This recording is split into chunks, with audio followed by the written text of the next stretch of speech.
keep their presentations under 30 minutes. With that being said, we're going to open up the meeting. Elias Properties Management, SP 2021-041, south side of Sunrise Highway, 660 foot east of Manor Lane, Bayshore. Applicant requests parking, landscaping, and buffer relaxations in connection with the removal of an existing bar and construction of a new retail building for an existing shopping center. We have an applicant. Hi, I'm the engineer for the applicant. Please give your name and address for the record. Master's comments. Do we need You do not have to wear it. Good evening. My name is Michael Marinas. I'm a licensed professional engineer in the state of New York. I work for the firm Barrett, Bonacci and Van Wheel, 175A Commerce Drive, Hop Park, New York. Before you tonight is an application for site plan modifications to allow for the approval of a new 7,754 square foot retail building on the east side of the existing Dollar Tree Planet Fitness site located in Bayshore, South Service Road of Sunrise Highway. This is the same application that came before this board on August 6th of 2009 and was approved with conditions by the board on October 8th of 2009. Obviously, that approval is expired, and that's why we're here tonight. The existing 3.55 acre property is located on the south side of Sunrise Highway, 660 feet east of Manor Lane. To the south and west of the property is the existing Target store and shopping center. To the east are single-family homes. The site is currently split zone Business 1 and Business 2, and the proposed use is approved in the zone. This proposal is in conformance with the requirements of town zoning, including setbacks and FAR. Currently on the site, there are two buildings. Building 1 is proposed to remain. It's a approximately 30,000 square foot building consisting of Planet Fitness Health Club and a Dollar Tree retail store. The other building is a bar, which is proposed to be removed under this application. The proposed building is sited on the west side of the property for the best visibility to Sunrise Highway, and also due to the fact that there's an existing sewer located along that side of the property.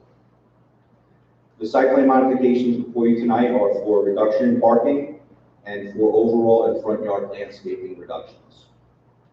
To address these modifications that we're requesting, there are presently 13,900 square feet of landscaping on the property, which is about 9% of the parcel.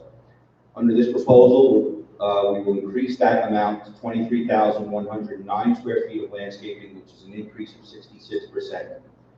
The site plan provides for large landscape islands throughout the parking area, as well as significant planted buffers along the site frontage on Sunrise Highway, as well as the east side of the property, adjacent to the rear of the proposed building.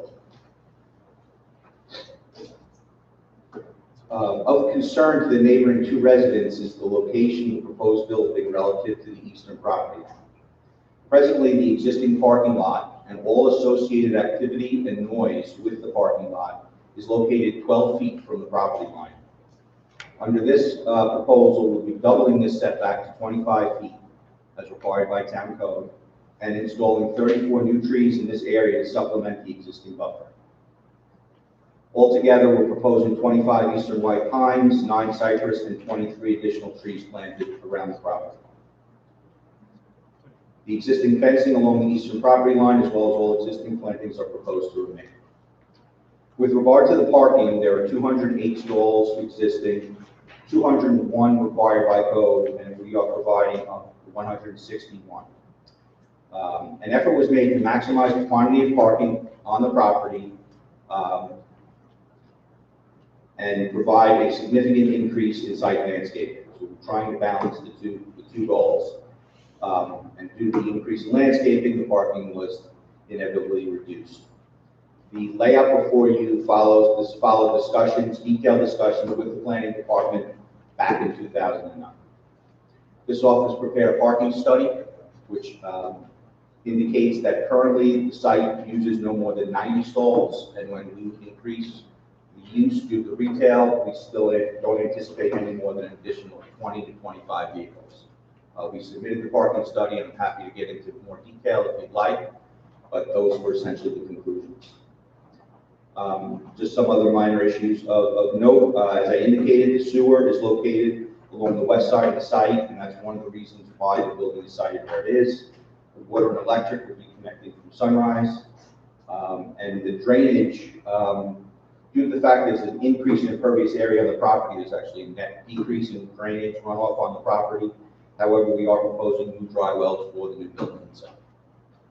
I'm happy to answer any questions that you might have. Thank you. We'll take some public comments at the staff report and then just stand by for some questions. Sure. We don't have any forms that were filled out for this application. Is there anybody that came in late that would like to speak on it? Please come up. Okay.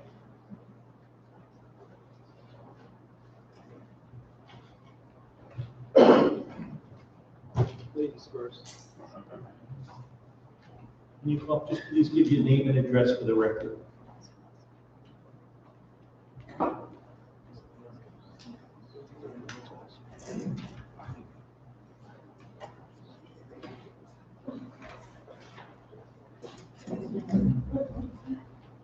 Hello. My name is Susan Power. I live on Nash Road. I'm one of the 4 properties that directly face the Elias property. And when I say face, I mean face to face. I'm sorry you give me 3 minutes, but it may take a little bit longer than 3 minutes for me to tell you what I have to say. I'll try and do it quickly. Okay. I have a few things to say. Our lives have never been the same since Dollar Tree was opened. I can tell you that.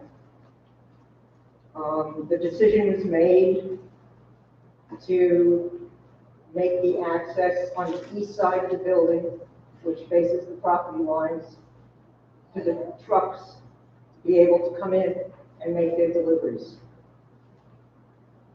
At the end of that drive is a compactor. And then the rest of the path is used for the 16-wheelers to be coming in and out on a consistent basis, right next to our houses.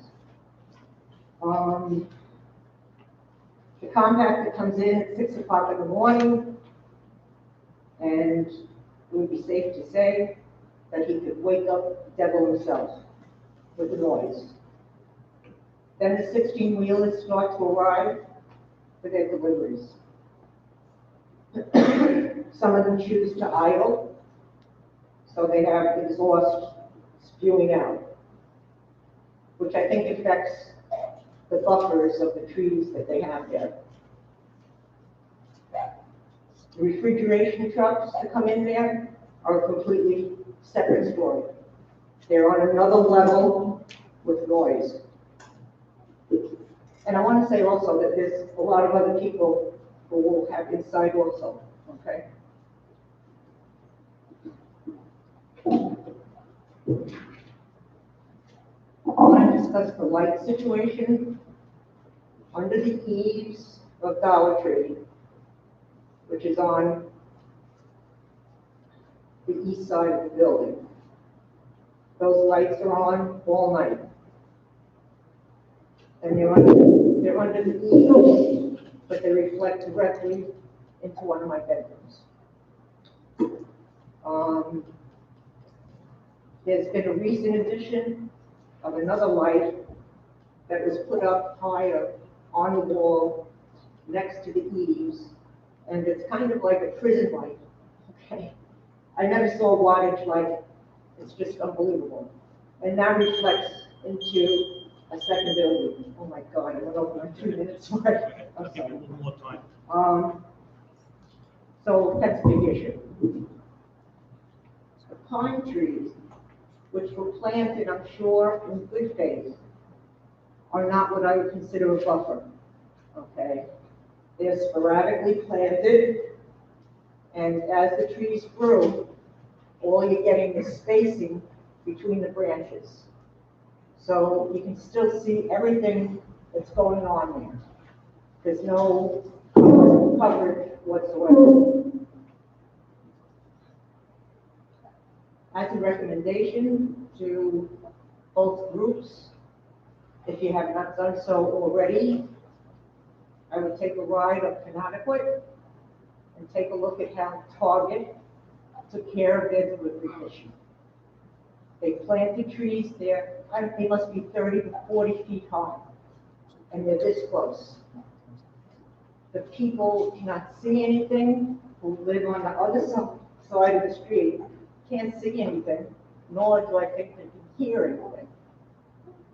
So it was a very professional job that was done by Target.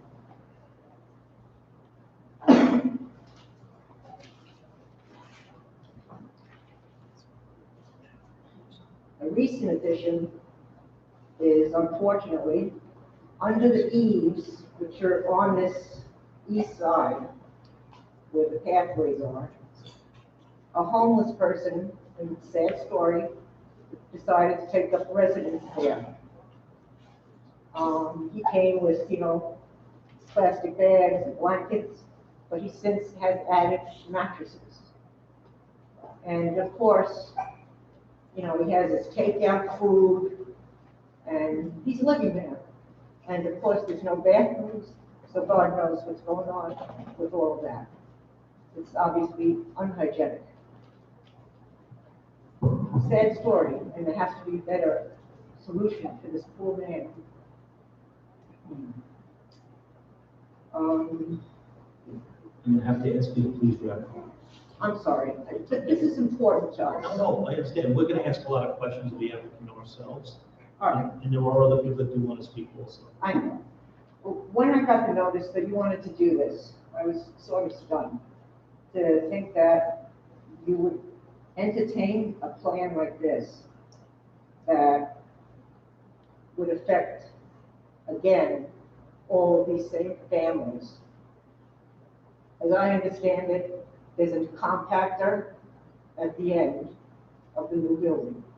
So now there would be like stereo compactors. So I don't understand that. And someone is going to have to explain the delivery system. I don't understand it. We will ask that. Okay. I have a big question for Elias and for the town. Now that Grizzlies is gone, why are they not using or proposing to utilize the commercial side of the building where the property where Grizzlies was? That to me would be the ideal spot to build. I don't know if anyone has an answer to that question. Maybe you could get into it. I have one further thing I want to say to the town. You know that the value of our homes have been impacted by all of this. We work hard for our homes. We pay a lot of taxes to the town of Islip. We look to you to be our representatives and to protect our interests. And I would say to Elias, I understand you have a business to run, but you have to show some humanity. You have to have some mercy on these houses. Do the right thing. Be a good neighbor. Build on the commercial side of the pond. Thank you for your comments. Okay?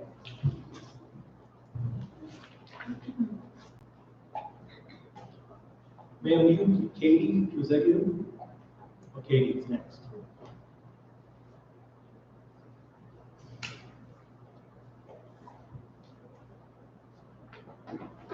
Hello, my name is Katie Galfano. I live at 621 Ashrock Boulevard. My house is directly east of the property that Elias manages. I bought there with my husband in 2016, and we've been raising our 3 boys, ages 9, 6, and 5 there.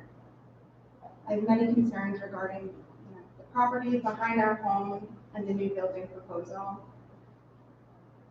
My husband and I thought we were buying in a safe neighborhood, one we felt comfortable raising our children in. Since moving in, it's become evident that the property owners, Elias, have a complete disregard for the surrounding community members. We have faced issue after issue living there since moving in 2016. I think my biggest concern is that, I don't feel safe in my home with my property backing up to that piece of land. There's a ton of traffic in and out of that property. Directly behind my home, I just put up a new fence because in March, I had 3 individuals who appeared to be intoxicated break through my fence and walk through my yard. My son at that point was coming off the bus and they met him in my driveway. I do have a police report. They did take an hour to get to my home. I have a dog. I didn't let her out because my yard is completely fenced in, but I was still concerned regarding, my liability if I let my dog loose with these individuals in my backyard. So again, I really don't feel safe even with my kids in my backyard not being monitored. If my kids are out, I'm in my backyard. I pay a ton in property taxes, and I've called Elias numerous times, and I get a runaround. I don't get calls back. My fence has been broken down numerous times. There's a little, what I will call alleyway in between. It's like a double fence. Now there's 3 fences because I just put up a new one after these people were walking through my property. But in between the fences, it's a dumpster. There is garbage. There is, we walk back there and it smells like feces and urine. People are living in their cars behind my home and, walking in and out of that little piece of land.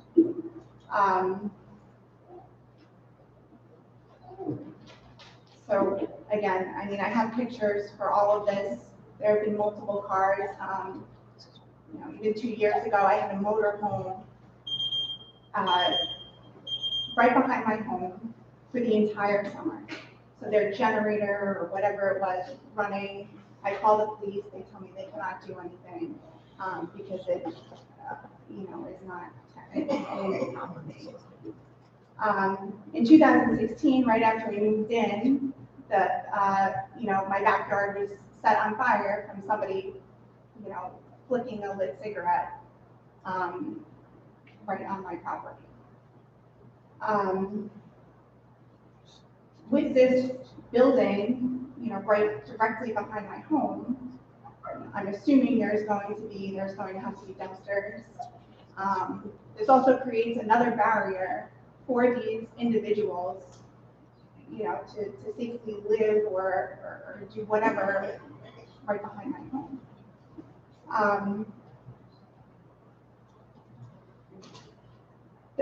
The other issue that Susan brought up is there is constant noise by tractor trailers, even, as early, as 5:30, 6 a.m. I'm hearing noise for an hour or 2, right in my backyard. There is no security, there's nobody, Target has done a great job about, I'm going to have to just ask the police just to wrap up. And let me say just another comment too. An application like this where we have public comment coming, which we have a lot of public comment, it looks like. We have a parking report that we have the opportunity to read yet. So this won't be open tonight. And you will have an opportunity to submit, which I think, I can't speak to everybody on the board because we do public comment. But you will have an opportunity probably to submit any more questions or information and everything. Or if you don't have it tonight, or other neighbors couldn't make it here tonight, they'll have an opportunity to do that. So with that being said, if you could just please wrap up.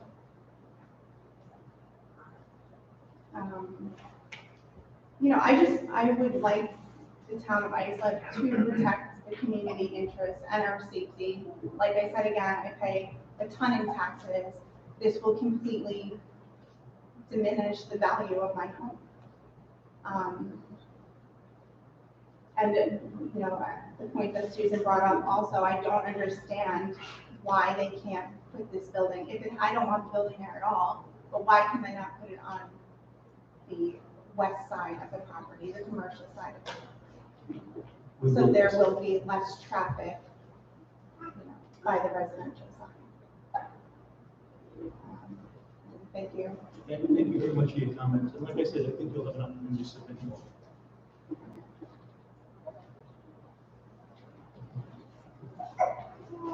Nicholas Campion. Nicholas, you're a gentleman, but let me speak first. On occasion. I'm Nicholas Campion, 615 Asher Oak, and I live next door to Katie, and right alongside of Susan. And, you know, I was thinking about before Katie moved in, when the house was empty, there were a lot of shady people screaming in there and squatting in their house before they got into it, because I remember I had to call a few times, and if the indication of this management company, the way they handle their property now, is any indication of a future expansion there, it's gonna be a sad state of affairs, because there's a lot of shady stuff going on in the parking lot. It's not well maintained. There's no security there. Besides the light pollution, which comes in my windows, I can look out the back of my second story, right at Dollar Tree side, and that light comes in my bedroom window. But, you know, aside from that and the increase in pollution that we're gonna see from the trucks and the cars coming and going. And, you know, it might sound good, they're gonna plant a few trees, but they had to jam it into this parking lot, 7,700 square feet, I think, is the first I heard about it. I got this letter 2 weeks ago, and now I gotta respond to it. And it even has the wrong address for this place on the paper. So I just don't have confidence that this company is gonna be able to maintain this property to a better standard than the low standard that they've already set for themselves. That's about all I have to say. Thank you very much. Vincent Emirati. Yep.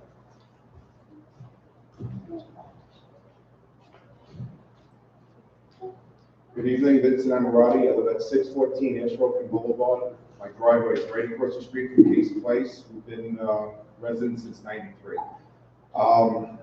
In all the years that we've been here, there's been quite a few incidents that have happened. We've had shootings.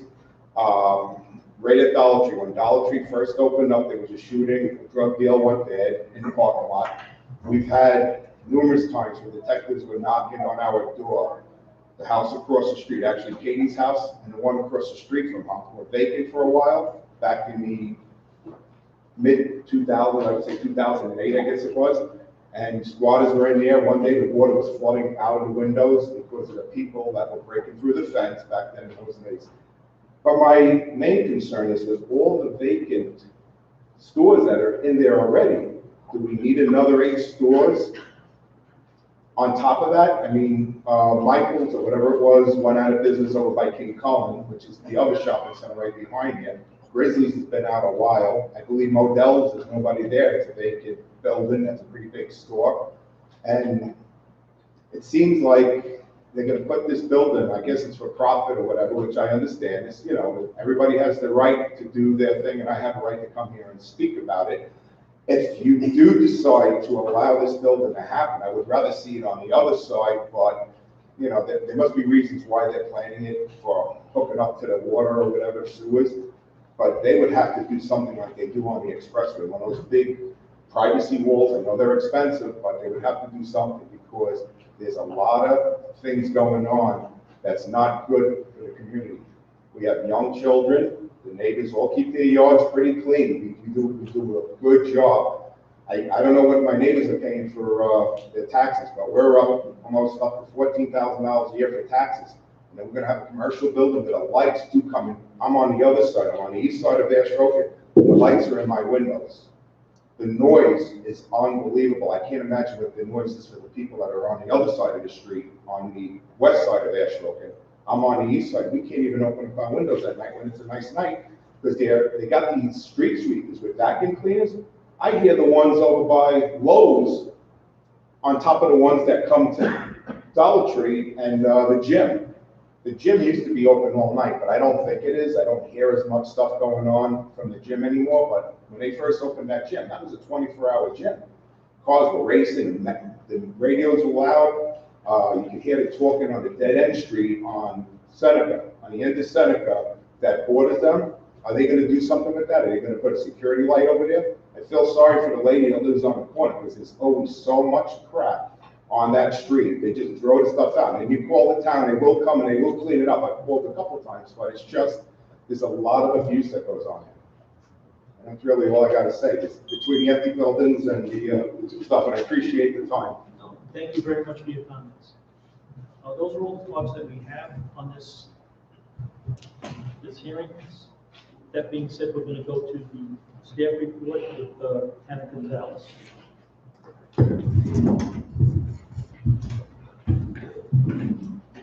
Thank you, Mr. Vice Chairman. This split zone Business 1, Business 2, 3.5 acre site, as stated before, is currently improved with a Planet Fitness, Dollar Tree, and bar.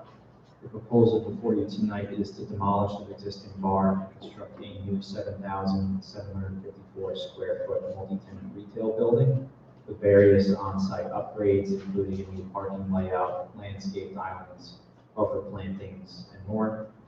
The planning board did grant essentially the same application back in 2009 under SP 2009-015. However, the site plan process was never finalized by the applicant at the time and it expired. Much of the current application, same with the prior application, includes relaxations that are existing conditions on the subject property.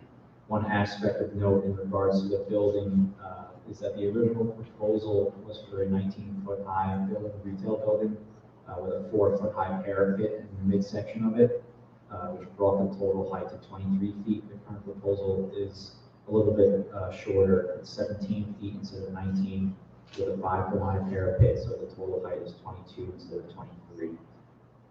We actually have updated architectural elevations as well, which I can pass around, but those would have to be approved down the line by the planning department before any building permit is issued. The main relaxations are a parking relaxation to provide 161 stalls instead of the required 201. Overall landscaping to provide 7.1% instead of 20%. Front yard landscaping to provide 4.6% instead of 10%, and a buffer relaxation, much of which is already an existing condition on the site. The buffer to the east of the proposed building, nearest the residences, is actually almost going to double in size from what presently exists. Although buffer areas do not count towards landscaping requirements, as stated by the applicant's representative, the amount of green space of the site is actually being increased by about 66%. It's going from 13,900 to a little over 23,109 square feet. Many of the public comments heard back in 2009 helped create strict conditions for the overall site and new building, which these new set of conditions have followed and have been discussed with the applicant, which I'm sure we'll discuss after this. Additional ones were added for current planning standards to provide more relief for the existing refuse closure for the Dollar Tree, fix potential fencing issues that were raised by neighbors. Although it was not in prior conditions, staff has added specific ones that prohibit vehicular access from Seneca Drive and Cass Place. That was a major point brought up by surrounding neighbors, which is not changing. However, it will now be memorialized. It was also discussed back in 2009, potential pedestrian access from Seneca Drive to this property. However, based on the public comment, I think that would be prudent to include in the application, which the applicant wasn't to begin with, but we could add that as a condition to prevent that from happening. Based on this, the conditions were based on the prior ones with some added stipulations, but staff would like to hear any board questions as well as the applicant speak to some of the questions that were brought up by the public. Thank you. I'm sorry, can I just interrupt for 2 seconds? I know that you think you're finished speaking to the people involved. No, we're not yet. Oh, no, there's another person. We're just getting started. Oh, okay, so she does want to speak. Sorry. Okay, Who would like to speak? Come on up. Just please give your name and address to the record. I'm Darlene Miller, I live at 7 Avon Place, so I live directly next to Dollar Tree. And my backyard now is, when I go in my backyard, I actually sit next to 18-year-olds. It's absolutely shocking. I have a dumpster over the fence from my bedroom window that is sometimes empty when I'm sleeping, which eliminates that. I've had people, I believe, sleep in my backyard. I've had my yard decorated with discarded chocolate from Dollar Tree, but I've actually put it in all my flower beds. We've hammered my entire property now. My dead end is a cut through to this property. And to me, it's just shocking that I went from living next to Frank's nursery that I never heard to this. I have lost the enjoyment of my property, which should not have happened, but it did. And it looks to me now from these plans that along this property line will be pretty much a runway for trailers. Okay, we're going to address that. You're the last speaker, so we're going to address that right now. Thank you.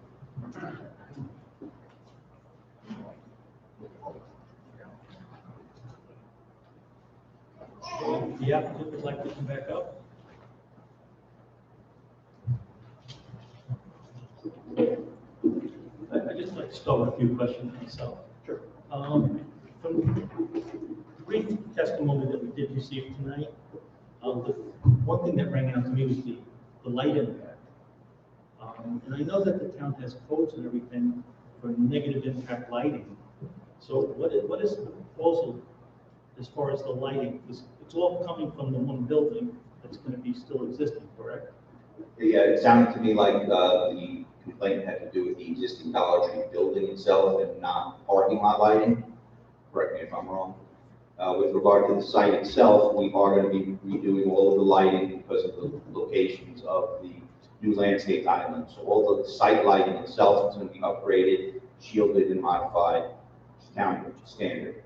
With regard to the building lighting, which I believe was the issue alluded to, I wasn't aware that that's an issue, and if it needs to be adjusted in shielded to meet code, understood. Yeah, was not aware of that issue, but if it does not meet conform to code, obviously we'll have to revise it. Okay. Can you speak to the delivery schedules? They're talking that if you look at the site plan, you can see on the one side where all the tractor trailers, where the dumpsters are. I mean, just looking at the site plan, and not even the site plan, just the overhead pre-existing right now. Is it possible to move all the activity, the commercial activity, to the commercial side of the building?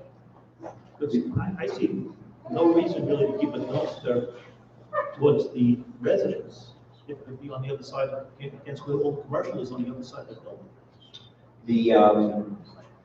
The existing dumpster, I assume that's what you're referring to, the Dollar Tree dumpster. I know that there is a door in that corner of the building, and that's obviously the easiest access for Dollar Tree to use the dumpster itself.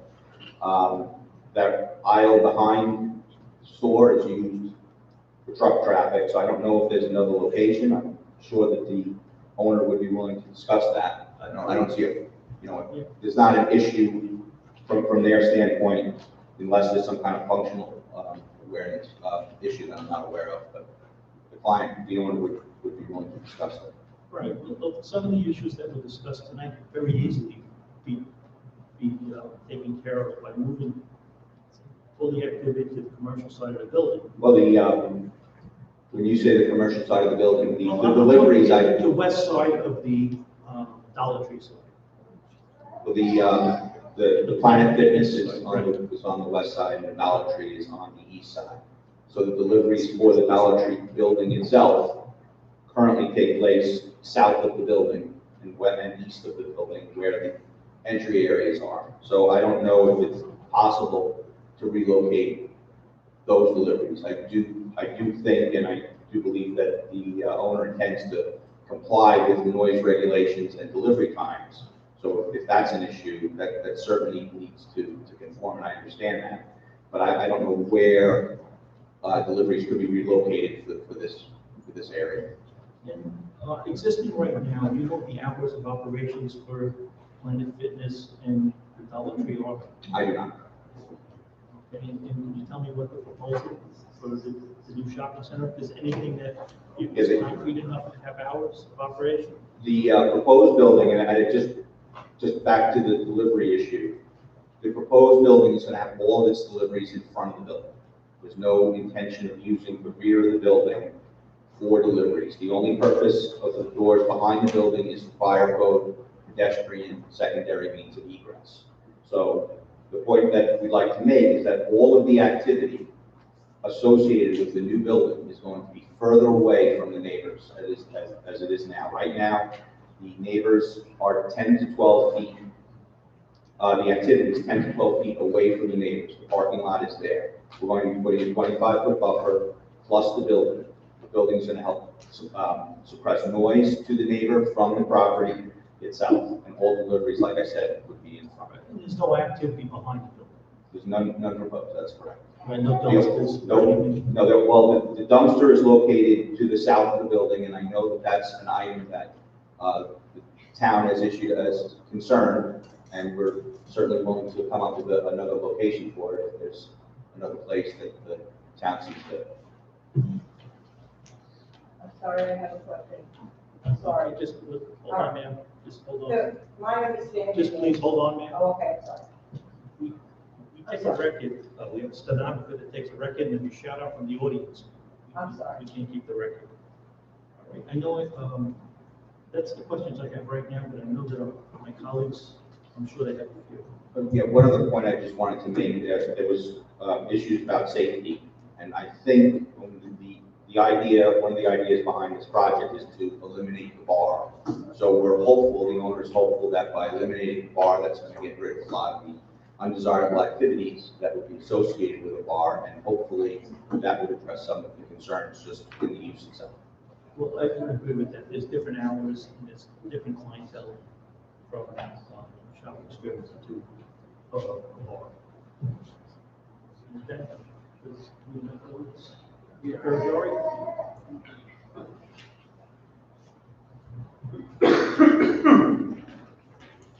I have a question for the applicant.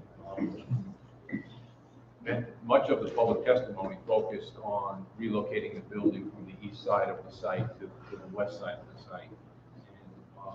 And I see that basically two ways.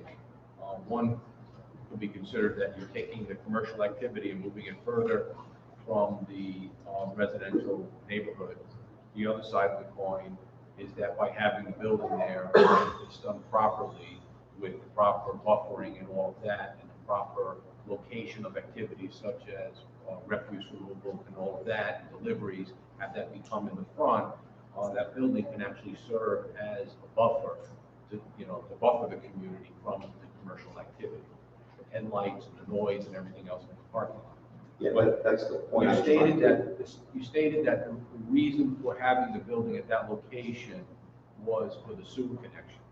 But there's the bar located on the west side of the property. Isn't the bar connected to a sewer as well? No, it's not. It's not. No, the whole shopping center had to be upgraded from on-site sewage to sanitary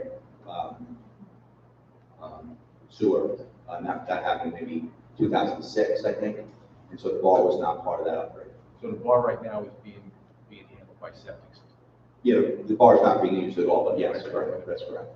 And so the primary reason is visibility. One of the other reasons is because of the sewer, we would have to have some kind of a pump because the elevation is not visibly working. And then also, like you alluded to, we're hopeful that the building itself will act as a buffer for all those reasons that you discussed. So delivery trucks and the like would not be going to the rear of that building? No, everything can be in the front. It's just the rear doors are only for secondary access by code. And you understand that as we're reviewing this application, this is a site plan application, not just for the new building, but it's for the overall site. So if there are issues that come to our attention, like refuse containers that are adjacent to residential homes, something that opens up the door to have that roof. Understood. I did discuss that with, and Tanner and I discussed those items with the owner today. They are aware and they are willing to bring up whatever needs to code to address those concerns. Mr. Bruno? Oh, Mr. Hayes. I know this is gonna be difficult, but there's that truck loading and unloading along where the residents are for Dollar Tree. I'm going to ask you to please investigate that and see if there's any way to move the doors to at least start to shorten that up if you can. Interestingly enough, people will say, well, you know, there aren't that many truck deliveries. But the ironic part is the aerials that we were given actually have a truck in place at that time. So it may just be that one moment, but if you could look at that, because I think everything that the neighbors are complaining about is really, and I realize that's not part of your new building, but it's clearly, you know, it's just that side of Dollar Tree is what's causing the problem. I realize from a site planning point of view, it doesn't have an easy answer. But if you can talk with them and see, even if we can shorten it up so it isn't going as far back, I mean, that goes all the way back to A1 Place. Yeah, So if there's some way to shorten it up and move everything further up to try and at least get away from a couple of those residents, I'd appreciate it. I understand the concern, yes, absolutely.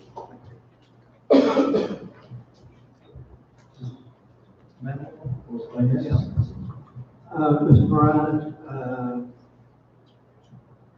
first of all, I'm very familiar with Marinacci and Van Wheel, and this is a comment that comes from a very reputable firm, and these problems weren't created by your firm, obviously, but we all have to deal with them, and the points that the neighbors are making are very rational, well thought out suggestions, and so I want to emphasize what both Mr. Ferragliari mentioned as well, and Mr. Bruno, that, and it seems that so far we haven't heard an answer as to why the idea of putting the building on the west side may not be given more credibility. The neighbors, and I've been, and I'm very familiar with the site. I've been to Planet Fitness. I've been to the Dollar Store. I was at Frank's years ago.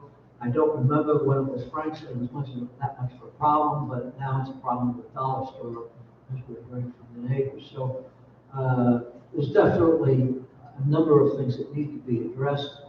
And as one of the neighbors said, one of our responsibilities is to take their point of view and their concerns and really review them and ask you to go back to the owner and review them to see what can be done. I think Mr. Bruno's point is very well taken, and I don't even remember years ago whether or not this was one building with two businesses or one building with one business, which was Frank's.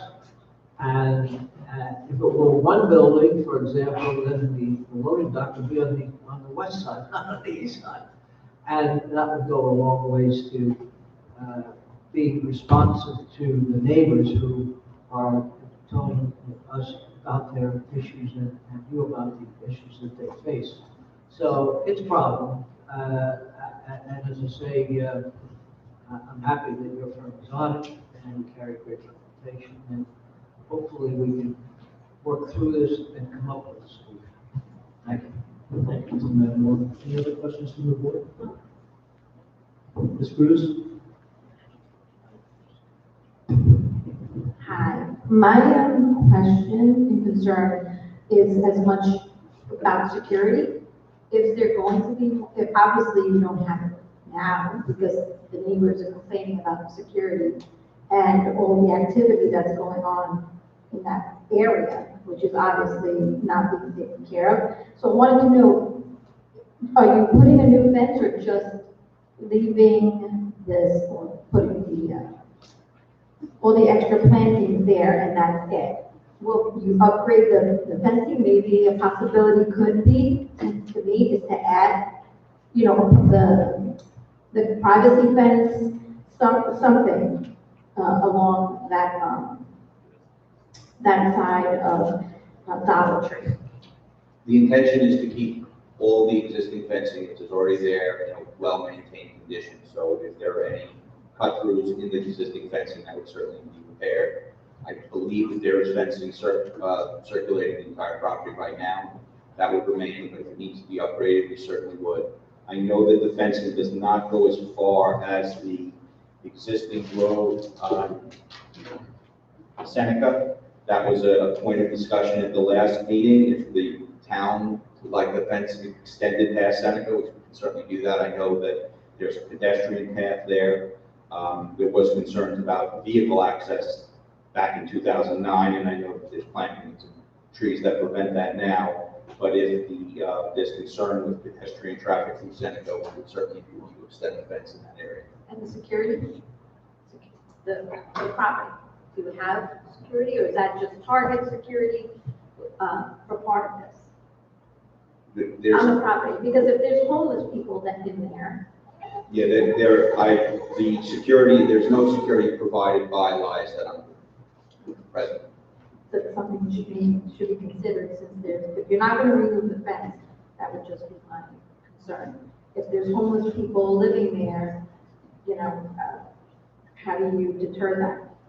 If you haven't, you know, obviously you haven't taken care of it yet, or they haven't, so that would be something that I would like to see. Understood. Thank you, Ms. Cruz. Also, too, just to touch on Mrs. Cruz's comment with the buffer, I would like to see a buffer that's almost impenetrable. I mean, we've had 4 or 5 speakers, and three of them complain about people coming through their yards and getting into their yards. Yeah, I don't understand how that happens, but if it does, Right. obviously the fence would need to be repaired. You're engineers and architects, and I understand that. No, But as part of this project moving forward, that's something that really should be looked into, because our Yeah. main concern is, you know, safety and the health of our residents. And with this here, I think we can address the safety of our residents on that street. I understand. They do pay a lot of taxes, and it is a nice area. Absolutely, I And understand. they the want to feel concern. safe at night when they sleep there. Sure. If there are existing gaps in the fence, they will certainly be prepared as part of this application, or even not. I'll relay that to the owner. I'm not aware of gaps, but if that's the case, certainly. And then, I just learned today that the existing buffer that is along the east side of the Dollar Tree building apparently isn't sufficient, so we can certainly look into supplementing that. Right, and I understand, I don't know if the residents understand this, your property only goes back as far as Avon. It doesn't go past that. So you can only address up to that point, and I do understand that. But the application does have some merit, but there's a lot of concerns of residents that we do have to address, and that's our main concern, is to take care of those. So, with that being said, do you have any other comments from our board? Can I say something? I'm a resident, I just didn't say anything. Ma'am, you know what, I'll allow it, because I'm sorry. it's okay, you would have to come up, Yeah, it's fine. just keep it very brief.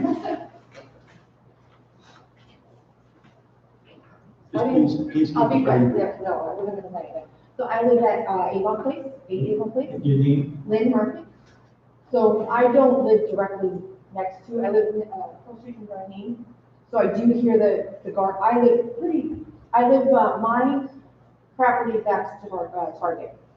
okay, Darlene lives across the street from me, so I am the corner of where the compactor is. I hear it from my house all the time. I just want to make a comment on the bar being the issue of why there's crime. I feel like that bar's been closed for years. And there is a car that lives there. I've only lived there since 2018, and that was, you know, that's been an issue of, I don't back the Dollar Tree, and I feel bad for it. I really feel terrible for all my neighbors. So I don't think the bar is the reason why there's people living there. I also want to say that people hang out behind buildings. So when you put the building up against a residential area, that's a perfect area for somebody to live.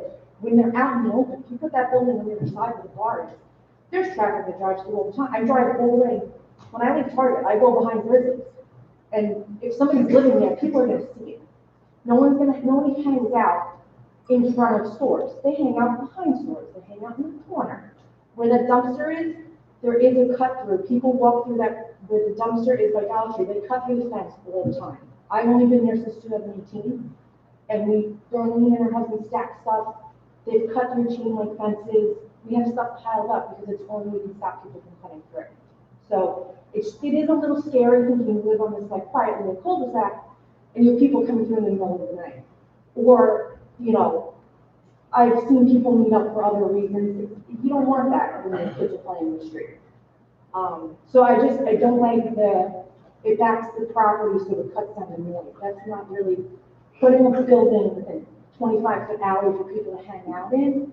Doesn't seem like it makes sense to me. Put the building in the middle of the thing where then no one has anyone to hide. I don't see how Well, that, yeah, it wasn't gonna be a 25-foot alley. or whatever, 25-foot landscape. landscape. Like a berm. Yeah, but people, you know, they get through it. Right, you know. This So that's, yeah, I wasn't, like I said, I wasn't saying anything because I live on, by the Target side. But I feel terrible for them. And I hear some of it being so far away and I'm still concerned and it's not my backyard. You're concerned enough to come here tonight. Yeah, so thank We you. appreciate that. Thank you. Thank you. Okay, does the applicant have anything else to add? No. Okay, with that being said, we have a motion to adjourn. Yes, Mr. Vice Chair, I'll make a motion that we adjourn this meeting, but keep the record open for an additional 10 days for written comments, and then reserve decision. I have a motion to keep the record open to 10 days and then reserve decision. Do I have a second? Second by Mr. Matamore. All in favor? Aye. Okay, so carried. Yep, for the residents. What that means is that if the record's open, if you have a neighbor that didn't come here tonight, they can submit any questions, any testimony, any pictures, just like they spoke here tonight. So the record is totally open for the next 10 days. I'm sorry, I just got an additional question. I'm sorry that I'm doing this. The hearing is closed now. I cannot get a question in? You can submit a question. You can take a card here, you can speak to any of the planning staff and submit your questions. We're going to move on to the next, but somebody will speak to you right now. Okay. All right? But the record is still open, and this will be coming back at another point for decision after we've satisfied that they've taken care of most of the conditions that we're talking about. So when the decision is made, It'll be in a public, it'll be right here tonight. We have decision items tonight that we're going to get into, some applications that we've heard today. so if we do not feel comfortable, if you do not take our recommendations and take our concerns, when that decision is made, what is the next step? Can we take this further?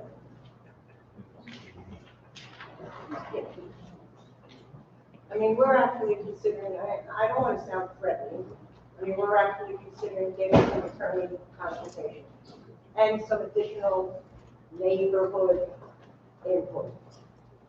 Okay, So the we record- just want to know the what record is- happens at that point, the decision point, But the decision form, it comes up and this board makes a decision. okay?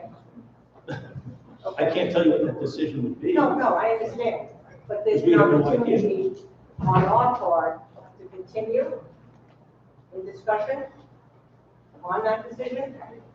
You can continue, you can fill the tenants, your application. You can contact him tomorrow, Okay. the next day, the next 10 days, anything you want to talk about in the application. I'm not trying to. No, I understand. You have a home there, you're concerned, I get that. Okay, 100%. and I appreciate what you all say also. With that being said, item number 2, Eric Biondi, RAPB 2021-019. The south side of Union Boulevard, County Road 50, south of Foley Avenue, West Islip, known as 214 Union Boulevard. The applicant requests a planning board special permit for a restaurant in the Business 1 District pursuant to 68-272.1G. Site plan modifications are also requested as part of this application. We have an applicant. Good evening. My name is Eric Norby from EAB Architectural Designs, Holbrook, New York. I'm sorry, 4250 Veterans Highway, Holbrook, New York, 2040W. I'm the applicant record. We're here seeking approval for a existing retail space to be converted into a restaurant. The property's interior lot approximately 50 by 167 in a B1 district. The previous owner was a retail store that had a small bakery and was converted to an approximately 2015. The previous tenant had a kitchen and small seating area on the first floor that's approximately 989 square feet. The second floor has offices and storage and is approximately 644 square feet. And the building is 1,633 square feet. It has a cellar that's 632 square feet for storage. The existing building was purchased by client and intends to put an existing building, use the existing building as is, including the existing kitchen, and only changing the display case into a bar, which is only indoor. The proposed hour of operation would be 5 days a week. They're not exactly sure which 5 days, but let's just say Monday to Friday for now. And it's going to be from 12 noon to 8 p.m. The business is mainly takeout and small off-site catering with a limited seating capacity and only about 8 seats. They expect the sit down to be about 10% of their business. They have a very small menu with only one item each day and small options. For example, Monday will be wrap day, Tuesday will be salad day, and the salad will change each week. They will be applying for a liquor license to have a full bar and 4 seats at a bar. They will have 3 full-time employees, 1 that drives and 2 that currently take public transportation. They do not expect to take, they expect to take the train from the location, and it's a short walk or Uber right away. The Babylon train station is within 1 mile of the site. The trash pickup will be once a week in the morning, and they have that done before they're open. It's in an existing enclosed trash area at the rear of the property. We're not proposing any interior or exterior work on this application, only change of use from a retail bakery to a restaurant. We are increasing the parking requirement because the code changes the use from 1 space per 150 to 1 space per 100 square feet. Therefore, we shall require parking relaxation from 23 spaces to 7. That calculation includes the cellar floor area. There is an approved site plan from 1988 that has a driveway and a rear parking lot that's connected with no separation. It's actually through the immediate lot to the adjacent to the west, lot 19. The driveway is almost entirely on lot 19. The work from the approved site plan does not appear to have been done, including closing the curb cut and converting the front of the property to grass, and some other minimal changes. The current owners are not aware of any previous agreements, and they have not found any records as such. The owners are friendly enough and have no issues with the current open parking situation. There are 7 spaces on the adjacent lot, and they do not appear to require relaxation on their own. We do not believe that this establishment would negatively impact the area, and we feel that this is appropriate for the proposed use. Thank you. You stand by, let's see if you have any questions. I have no cards on this. Is there anybody that came in that would like to speak on this application? Seeing no one, I'm going to go. Kelly, stand report. Thank you. The subject property is located on the south side of Union, west of Holly Avenue in West Exeter. The property is currently approved with a 2-story building, most recently sealed for bakery. The applicant is looking to convert the bakery into a restaurant with 8 seats.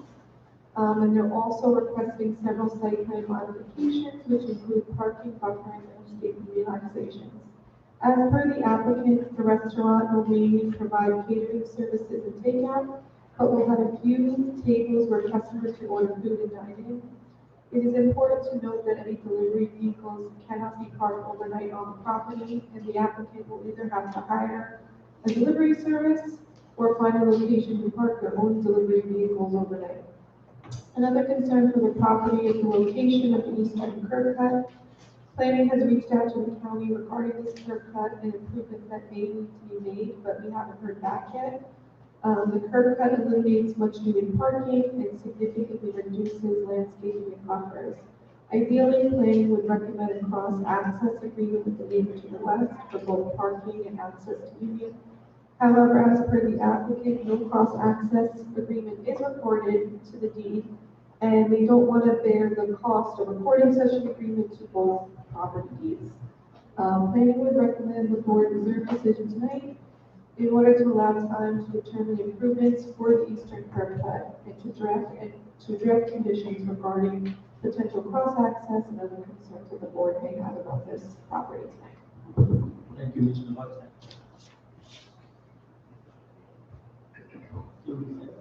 Any board members have questions? Mr. Verajari?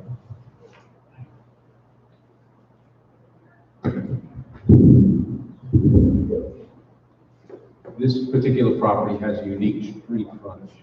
There's a large area in front prior to getting access to Union Boulevard that I believe is owned by the county, and it's all asphalt. Is that something you intend to use for parking, even though it's not on your site plan? And have you discussed that with the county? We do not intend to use that as parking. We have not discussed it with the county, but we have no intent to use anybody else's property. So. One of the things I see is it's a good restaurant, I hope it is. You're going to need an area for cars that pull up to come out and get their takeout, or you're going to need extra parking because seven spaces aren't going to cut it for a successful restaurant. So that might be something we take a look at. So the existing business is operational, and it's all off-site catering. They don't have any locations, and they don't have any seating there. Again, they're not like a regular restaurant. They're a catering business that actually makes one meal a day, and you come in, you can take that meal or not. So it's not really something where they would be expecting to have large groups of people coming in and everybody get the same meal. That's not their business. That's not their target. Through COVID and everything else, they've been doing pretty well with off-site catering and delivering food for small backyard barbecues and offices and things along those lines. So they're not really targeting. So it's primarily a large takeout. Exactly, and again, the size of the property and the kitchen in the back of the first floor takes up 80% of the first floor. So there's only 8 seats, 4 of which are at a bar. So there's actually proposed in my plan 1 table with 4 seats. So I would assume that if people are going to be coming and sitting at the same table, they're probably going to come in the same car. So I don't really think that that's going to be an issue. They don't have any delivery service or cars or vans that are associated with them right now, so they have no intent on parking anything overnight. Just to clarify. I'll be curious to see what the county has to say.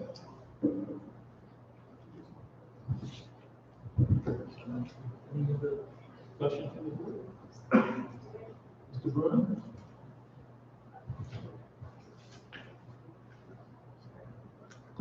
I'm going to ask this question a different way, and maybe I'm missing out as students with certain things, but from what I'm looking at, the parking requires 23, and the parking provider is 7. Okay.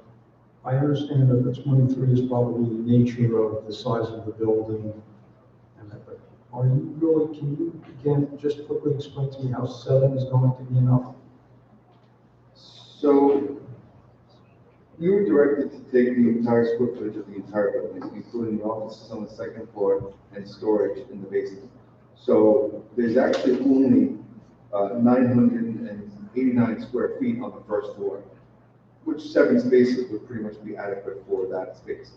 You add in the 2nd floor and you add in the basement, which is just walk-in boxes. It's not even a prep table. It's just storage. There's 1 pump sink and that's it. There's no dishwashing or anything going on downstairs. So I don't really think that that's going to be something that should be allocated towards square footage for a parking requirement. We were asked to do so, so we did, but I don't agree that that's the correct way to look at this building. Again, there's only three people working there on a regular basis and 8 seats. So I I'm don't, saying the effective area of this building is 900 square feet. And the majority of that is a kitchen, right? yeah, exactly. Thank you. Any other questions? We have a motion. I'll make a motion that we close this hearing and reserve decision. I have a motion by Mr. Ferragiori to close the hearing and reserve decision. Second. I have a second by Mr. Bruno. All in favor? Aye. Reserved. Thank you very much, Mr. Thank you. Item number 3, Venture One Acquisitions LLC, PB 2021-021. The southeast corner of Veterans Memorial Highway, which is known as Route 454, and Crossways Avenue, Bohemia. 2950 Veterans Memorial Highway is the address. Applicant requests 2 planning board special permits for a warehouse and the outdoor overnight parking of registered vehicles as an accessory use to a warehouse in the industrial floating district pursuant to 68-466-1 B and E respectively. Site plan modifications are also requested as part of the application. Do we have an applicant? We do. Good evening. Can everybody hear me? Yes, Mr. Becker. Garrett Gray, Arbor Law Group, 290 Broad Hollow Road, Melbourne, New York. Good to see you again in person. I know it's been a long time coming.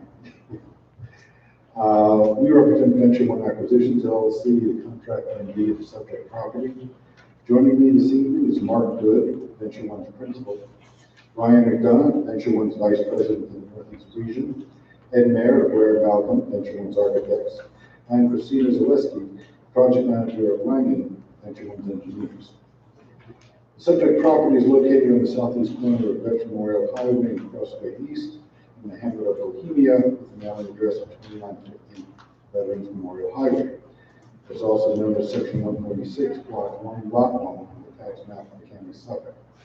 The lot is approximately 9.7 acres with a frontage of 698.97 feet on Veterans Memorial Highway. The lot is presently split zone, ICD, Industrial Corridor District, and Industrial 1, and is currently approved with a 1-story masonry and metal industrial building. Although to say it's an improvement is circumspect, as it's pretty correct. Sure. The area to the northeast and west of the property is completely industrial. The area to the south of the property is a paper street, and with residents located on the other side of that street. There's also a forest buffer. Applicant plans to demolish the existing decrepit masonry and metal industrial building on the site and construct 110,846 square foot industrial warehouse. Notably, the applicant is only seeking 0.29 FAR, where the 0.35 FAR is permitted in this zone. And the applicant could seek 150,000 square foot building that was only seeking 121,000, which is a 30,000 square foot reduction. We believe this site to be ideal for this project. It's extremely close to the Long Island Expressway, and no changes or additions need to be made to the existing curb cuts on Veteran Memorial Highway. As stated, we're seeking 2 special permits, one for a warehouse use in the ICD district, which is the dominant district on the site, and one for the overnight parking of registered vehicles. A parking relaxation is also sought. 161 total stalls are provided, 108 parking stalls, 5 handicap stalls, and 48 land bank stalls, where 185 are required. Additionally, we are, as stated, not seeking FAR variance. We are not seeking the landscape variance. 20% is required, 22% is provided, and we are not seeking the front yard landscaping variance. 10% is required, 10% is provided. Venture One is a real estate private equity fund manager, developer, and operating company that specializes in the industrial property sector. They're headquartered in Chicago, and they've been targeting opportunities in Illinois, Wisconsin, Pennsylvania, South Carolina, and New Jersey markets. owning and managing over 7 million square feet, and controlling over 1,100 acres of land. The principals of Venture One have billions of dollars in industrial investment and development experience. This is Venture One's first foray into the New York market, and they have selected Islip as the town within which they feel is the best place to establish their New York cornerstone. For a description of the company, the vision for this property, I'd like to call Mark Good, Venture One's principal, to say a few words.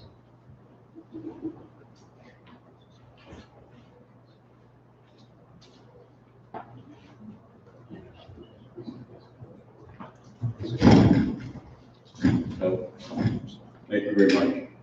My name is Mark Good. I'm a principal of Venture One Real Estate. Venture One Real Estate started 21 years ago with the specific purpose of acquiring industrial buildings and building industrial buildings.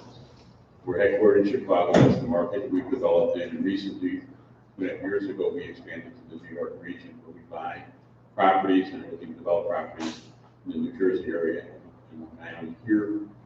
This would be our first development in this region. In the Chicago area, we are the largest industrial developer. In the last 24 months, we have developed, I'd say, plus or minus 5 million square feet.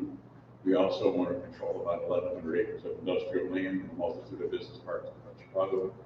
Recent opportunities for development for us in Chicago, we've done 2 buildings that we've completed for Amazon for about 1 million square feet.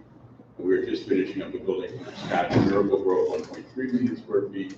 These are the buildings in Cardinal Health Care, 1 million square feet, for Pacific, the same size. So we build large buildings, but we also build buildings that are speculative buildings in the range of 100 to 250,000 square feet.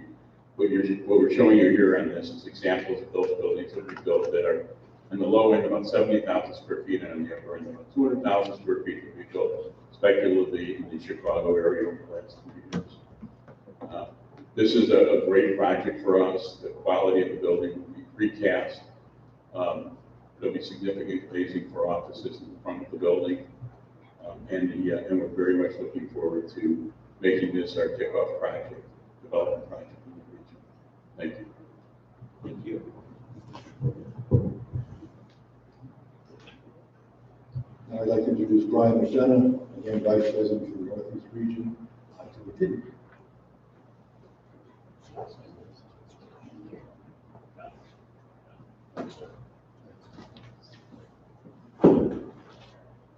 Thank you all for taking a few minutes here. I'd just love to go over the site with you guys. Again, Brian McDonough with Venture One Real Estate. So as you can see in this site photo, this is the existing conditions of the site. It's a functionally obsolete Class C industrial building, which we plan to redevelop. And now I'm going to put up an aerial of the existing conditions.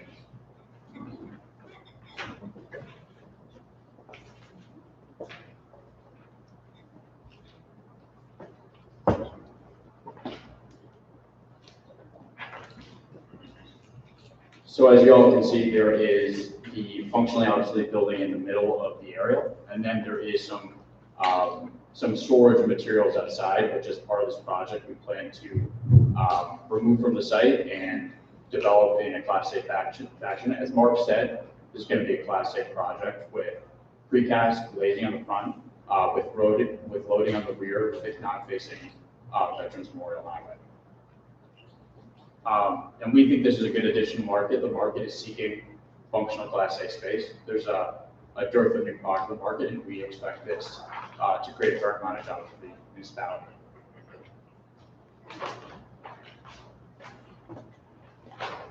And then we would love to show an elevation for you guys.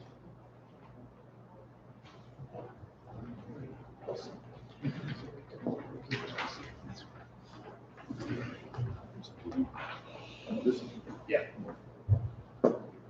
So this is an elevation that we're prepared for us of the proposed building. So as you can see, there's glazing on the front with precast panels that look much nicer than what the existing conditions are.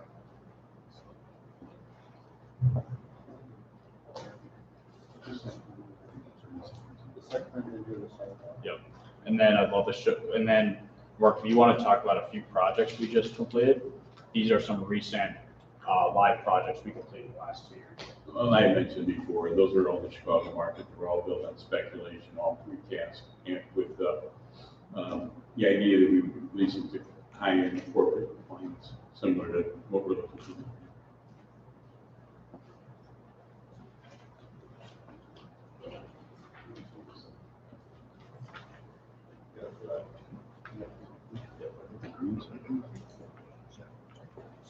And then lastly, we'd love to show you guys the site plan. So as you'll notice, the loading is south of the building, which is opposing Veterans Memorial Highway, so you will not see any loading docks. Right here. And you'll notice that there's sufficient landscape buffers according to code, as well as all setback requirements are being followed. So we're landscaping here, here, here. Oh, you got it? Yeah. Okay, good. So,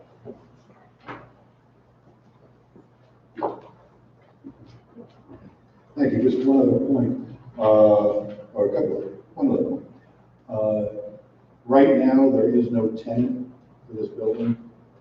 As you may know, several industrial warehouses are currently underway in various towns, which are fully built on spec. As the demand for industrial warehouse space continues to soar on Long Island, especially after COVID. For example, we built a 200,000 square foot building in Hicksville, which is now a Home Depot distribution center. So we are seeking parking for overnight storage of vehicles for any proposed van parking that a tenant may require. For example, just to throw it out, not that we approach companies like Amazon, companies like Overstock have delivery vans that they use to deliver equipment from the warehouse to the customer, and that parking is placed over here. I talked about something, where that parking would be shielded by this existing building here and by our building here from the streets. And as you know, there's a significant amount of trees, existing trees that will remain along this edge of the property here that are in place. So it's pretty well shielded from all four sides of our site. We'll take any questions anyone has. We do have a public speaker that signed up, so we'll hear the testimony. Any questions from the board? Nick Figurito.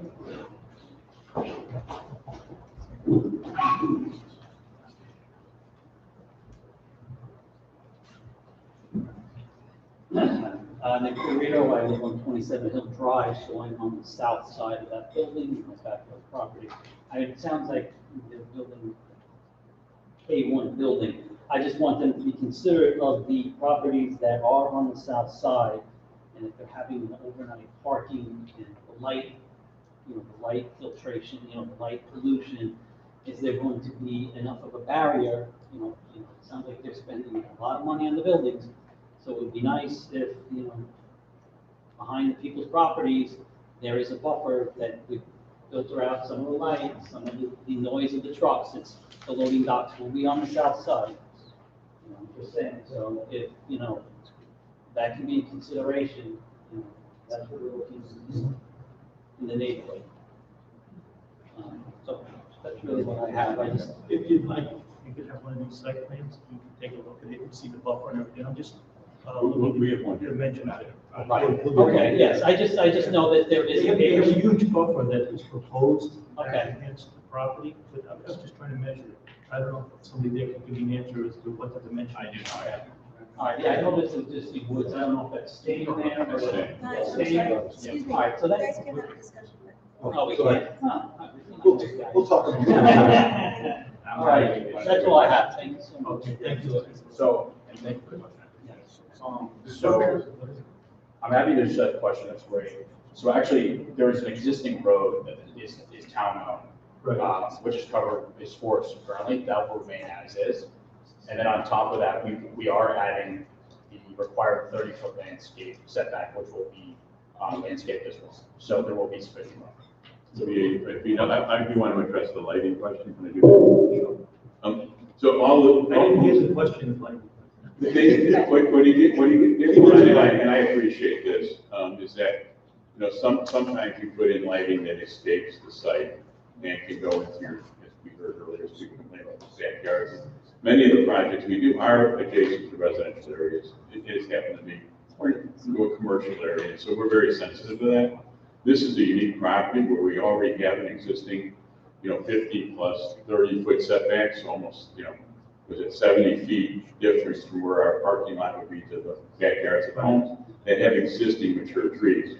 But what we try to do with all of our lighting is try to have zero lot lighting. It's a high-end LED light that goes straight down, goes in. So we'll work very hard with our architects to create that scenario here on all sides of our building, because we're very sensitive to light escaping the site. And we do that on our projects. Restrictions, the lighting that we request, it sounds like you would. So we do that as a matter of policy. So that's a matter of policy for all the buildings. Thank you. Just one final comment. Actually, to the south was very important to mention when we walked the site, both from the property line of the property, and then we went to the street where these residents live. Didn't trespass, but looked through their backyards to see what they could and couldn't see. And we'll make sure that that dense buffer is. This is not your fresh rodeo. No. So, and Once or twice. what the residents Sure. expect, and it's the quality of life that we try to preserve. Absolutely. And from the drawings and projects that you've done, I think we can accomplish it. Yeah, I agree. So, do we have any questions from the board? Mr. Fermajari?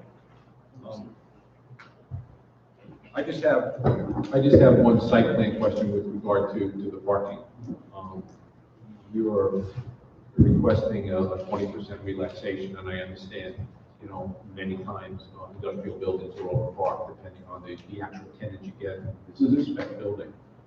And I see that you have spaces accommodated for 119 vans, but oftentimes there'll be the 53-foot trailers that come in, make a delivery, and then the truck goes and the trailer stays on site. No. Where is the parking for that on this particular location? Right now, we are not seeking, the overnight parking of unattached box trailers are not being sought tonight.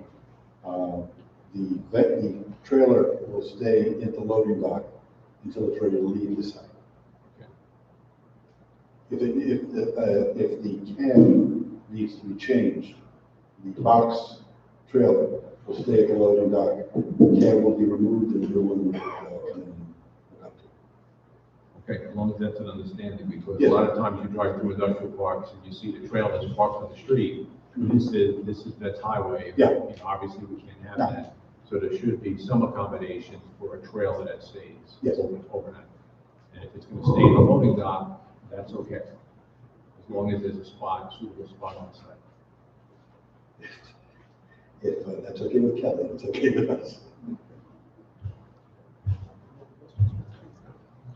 Are you contemplating, this is just an aside, are you contemplating any EV charging stations for trucks since or at least preparing for that? Here's a question. Yeah. I mean, the industry is moving towards, you're saying this is going to become a state of the art. Do they have electric trucks? Oh, they're starting to come out. There they are. So we're on our, I think, fourth Amazon building. And they are, in all of those buildings, we do plan for that and put it up front. But we really are looking at the tenants. So a specific tenant like Amazon might want something like that. We'll have the capacity to do that if the tenant is interested, but we're not going to put it in up front. It will really be dependent on the tenant that we receive, that we get, and what their demands are, but we're prepared for that. Okay, thank you. Any other questions? Mr. Burrell? Mrs. Gregg, while I like the project in general, I do have some concern about the parking. I'll tell you why. First of all, normally our code requires that whether you have it or not, you calculate the office at 15% of the building, even though you only have it at 5%. That's going to be your parking counter. The other thing is, I know that I was much more willing to grant parking relaxations when our code was 1 to 600, because we know that was a pretty hefty a number, so and the code, you just changed the code to 1 to 1,000 because we thought that was more appropriate. Now you're saying, no, I'd like a reduction of that number. And especially with no specific tenants, I just want you to know that I have a little concern about that because there may be tenants that will work, and I have some concerns that there may be many tenants that won't work for. So while I agree larger tenants do have a lower count, I'm not disagreeing with that, without knowing the tenants and the fact that we just recently lowered the code for less spaces, having less and more is a little bit of a concern. Well, in the same vein, if you will, as you know, the number of spaces that we reserve for vans, which I believe is 100 and something? 119. Again, because we don't know the tenant, we don't know how many of them are really needed. So it may turn out that the tenant comes in and says, you know something, I have 40 vans. Well, now we've just freed up 60 spaces, so it really works both ways. And I think in theory, it balances out. Any other questions for the board? Ms. Bruce?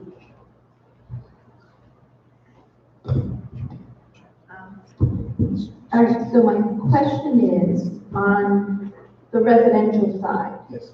you have all that buffer, but I would like to see if you're gonna, I'm sure there's fences there, and I'm not sure if that's the residential fences that are there, or the actual site has fencing. Do you know? We are planning on putting fencing on the south end of the property. Okay, because I see that you'll have also parking facing those residential areas. So even though you'll have, you know, the trees and all of that, but you'll also now have the cars parked there facing the residential area with all their lights on their cars. So I would hope that the fencing would be, because we had this issue now in the previous application with the problem came from the neighbors that, you know, you have all that area there that's not really covered. So I would like to see a fence. You won't have that problem with us. We were planning on putting a fence on the boundary between the residences and our property. On the side, on our property, but you'll have the fence, and then you have over 50 feet of trees. So we'll have plenty of space for the light to be dissipated, and we'll have a fence there as well. Thank you, Ms. Bruce. Do you know what the condition of the property is as of today, with all cars and trails? Is that all still there? So that is there in its current condition as part of this project. We're planning to clean that up. So all the All the trailers you need? That's right. That's right. Probably too many right now. Yes. So as part of this site plan and our project, we are removing all the current outdoor storage, which is obviously not a good look in its current state. And we will clean that up as part of the project. Yes. Thank you very much. Thank you very much. Did the applicant have anything else you'd like to add tonight? I think we've covered it. With that being said, will I get a motion for the board? Oh, I'm sorry. I'm sorry, Kelly. This watching is so quiet. It's a little repetitive, but I'll get it on the record. So with that being said, Mrs. Bosnick, read the staff report. So, like I said, I apologize, it's a little bit repetitive, but the applicant is proposing to demolish the existing industrial building and construct a new 122,000 square foot warehouse, along with parking facilities to accommodate the outdoor on-site parking of 192 stands as accessory to the warehouse. The application is also going to involve a lot line change with 21 Crossway East to the southwest of the subject parcel. The current tenant in the building has unpermitted outdoor storage on site. The current tenant will be moving to 21 Crossway, and a new lot line change will provide space on the site to construct an accessory building to store the tenant's HVAC equipment indoors as is required by code. The user for the proposed warehouse is unknown. However, the applicant is requesting to land bank 48 stalls along with a 20% parking relaxation. The proposed site plan also shows the parking of 119 delivery vans, Planning has reached out to the town's traffic consultant to determine if any traffic studies would need to be performed for the number of van zones. In addition, the site plan also shows the complete abandonment of Charles Street, along with a significant buffer to the residences to the south, and the applicant has agreed to eliminate any access to Charles Street. Planning recommends the board reserve decision in order to draft appropriate conditions and to determine if any traffic studies would be warranted. Thank you, Ms. Rosner. Based on our report, just do one other question. Did you put into the abandonment of the streets? Not yet. Make a question about Charles Street. You know what, we have only one speaker, come on, I'll let you. Charles Street, wait till you get up there, we have a stenographer, and just give your name, and I guess the. Lee Figueredo, 27 Hills Drive. So Charles Street is behind our houses right now. So I guess when you say abandoned, does that mean town of Islip is giving that property to them?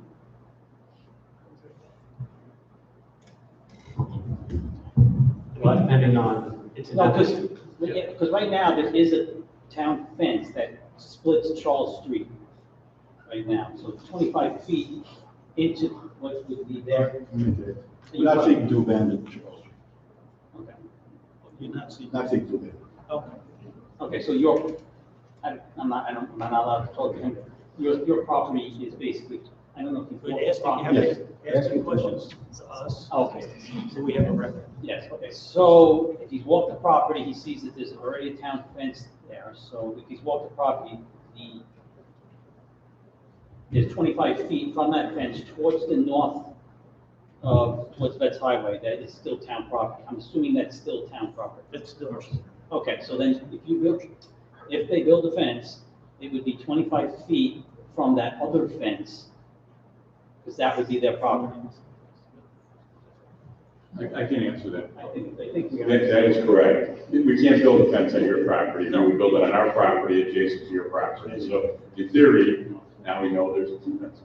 Yes, so you would have two fences. Yeah, okay, that's all. And we obviously would not do any work on your property in terms of tree removal or anything else to stay in place. We would just do it, the landscaping on our property. Yeah, it's a buffer that's built in. Okay. The one thing I would like to ask is, it is at all possible. As my client is a contract MD or something. So the due diligence period ends today. So if it is possible to vote tonight, we would greatly appreciate it. Well, I will put it up to the board tonight. I will put it up for a vote. It's the motions that the vote will bring. Sure.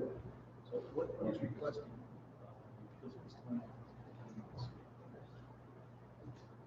Kelly, do you have covenants or restrictions or conditions? We don't even have covenants and restrictions. We'll agree, I mean, that we can work out and agree. We do it subject to. We can do it subject to the applicant. We would agree to that.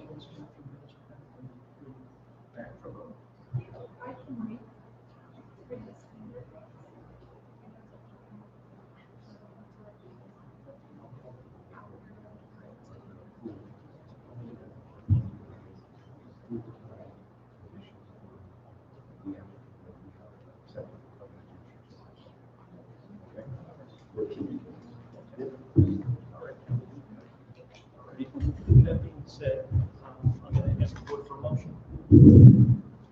Mr. Vice Chairman, I'll make a motion to close this public hearing and grant this application conditioned on the applicant and planning working out acceptable covenants and restrictions. That would be acceptable to the town. Oh, acceptable. Okay, so we have a motion to close the hearing and grant the application tonight, subject to the CMRs being drafted and approved. And I have a second by Mr. Bruno. All in favor? Aye. Passes.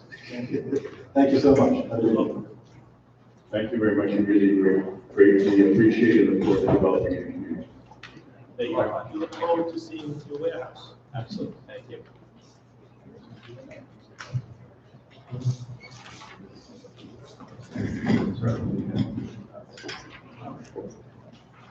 number 5 is a decision item, IKA Gas Corp. Care of Arab Anwar, SP 2017-002. North side of Black Street and west side of Islip Avenue, Route 111. Record 1560 Record Road. Applicant requests parking and overall front yard landscaping and buffer relaxations in connection with the legalization of an existing gas station and related site improvements. Do we have an applicant?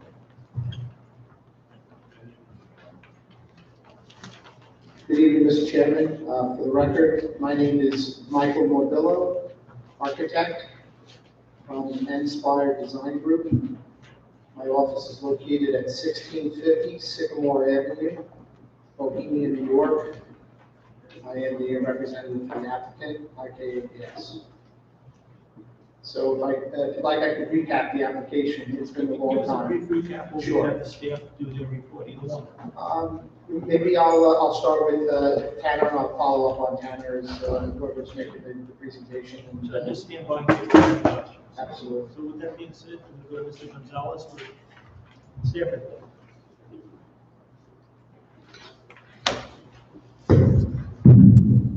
Thank you, Mr. Vice Chairman. This application was last heard on March 15th of 2018 for its public hearing. As it has been quite some time since that date, I'll give a brief summary of the application. The property is currently included with a gas service station and convenience store, which was sealed in 1962 and 88-89 respectively. The legal non-conforming use and its additions were granted by the CBA in order to obtain those COs.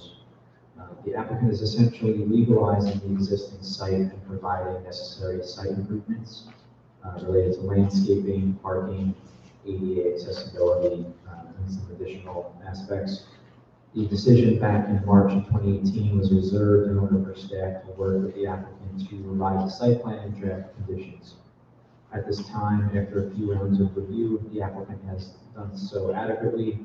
Parking, landscaping, and buffer relaxations are required and are part of the prepared conditions. Based on the history of the site, prior grants and existing conditions, staff is comfortable with the relaxations. There have been a few conditions added that require the applicant to reach out to the DOT about the feasibility to remove the asphalt verge strip along Islip Avenue, which was discussed before, and to increase the landscape island areas along that frontage as well, that was mentioned by some of the board members when the application was discussed. So those stipulations have been added to the conditions, and we'll be working out with staff to see what the applicant would be able to do to increase the size of those landscape areas without impeding the traffic circulation of the vehicles while they fuel up. So based on that, if the board has any questions, we have an answer. The recommendation will be granted subject to the attached conditions. Thank you, Mr. Gonzalez. And any landscaping on this site would be. So thank you. Do you have any other questions from the board? Seeing none, do I have a motion?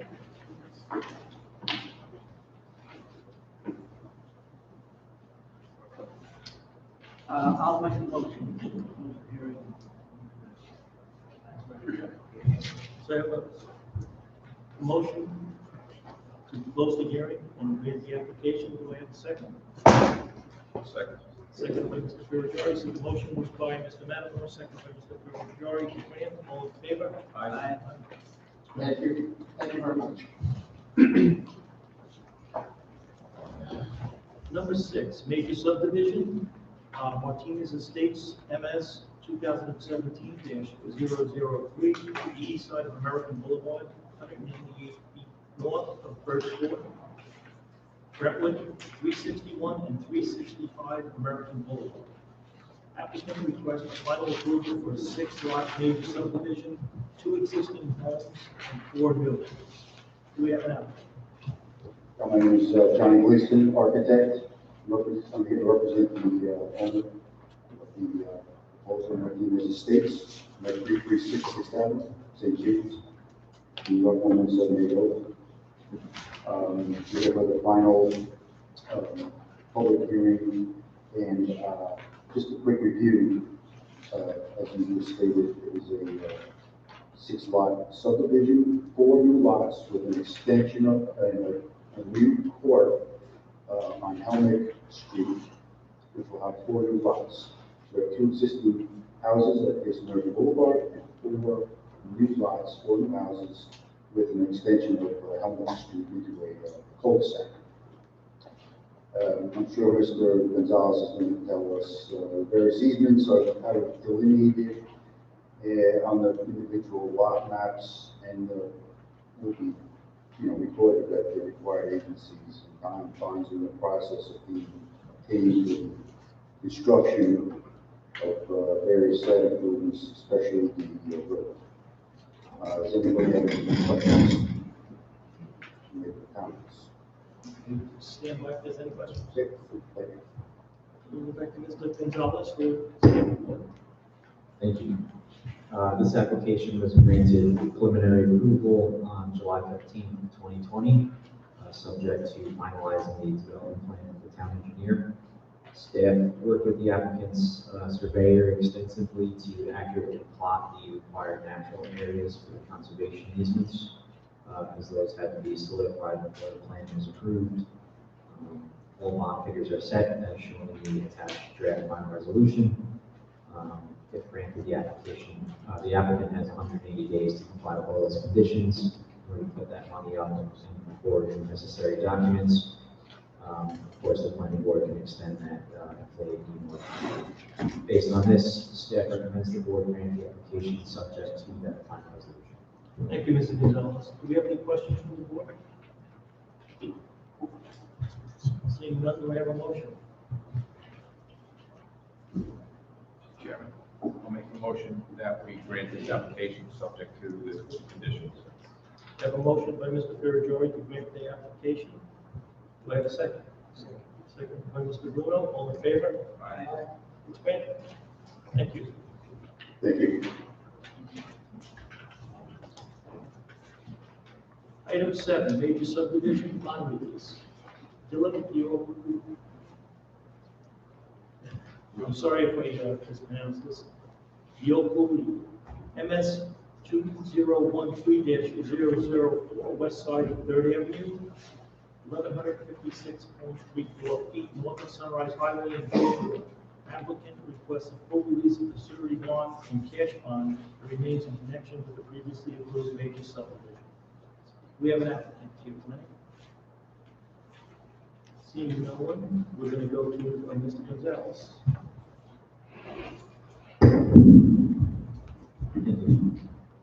This application was last heard on May 20th, 2020 for a 50% reduction in the surety cash bond for the project. At this time, all work has been completed, including the certificate of occupancy being obtained for all owners, and the town engineer authorizing the removal of the bonds to be released. Based on this, staff recommends the board grant the full release of surety bond number 7591N in the amount of $43,985, and a cash bond in the amount of $4,248.50.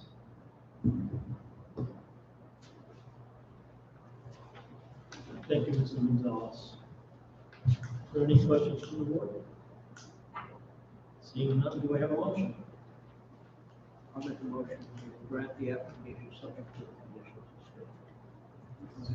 I have a motion by Mr. Matamore to grant the applications with the surety bond of $43,985 and the cash bond of $4,248.50. Do I have a second? Second. Second by Mr. Ferrajori. All in favor? Aye. It's granted.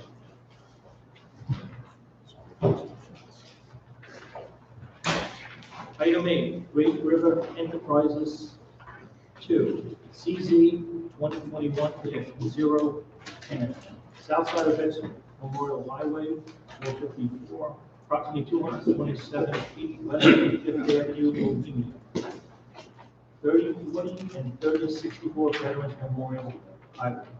The applicant requests a change of zone from Business 3 to Industrial Commercial District and a planning board special permit for warehouse use pursuant to 68-466.1B. Site plan modifications may be required as part of this application. Do you have an applicant? Yes, sir. Good evening to the board, my name is Joseph Clemens, partner of the firm Durham Clemens Architecture PC, located at 3375 Veterans Memorial Highway, Suite 11, downtown New York, 1779. I don't know if you want me to go through a full recap of what we did last time. I'm glad to do so. It's a little lengthy.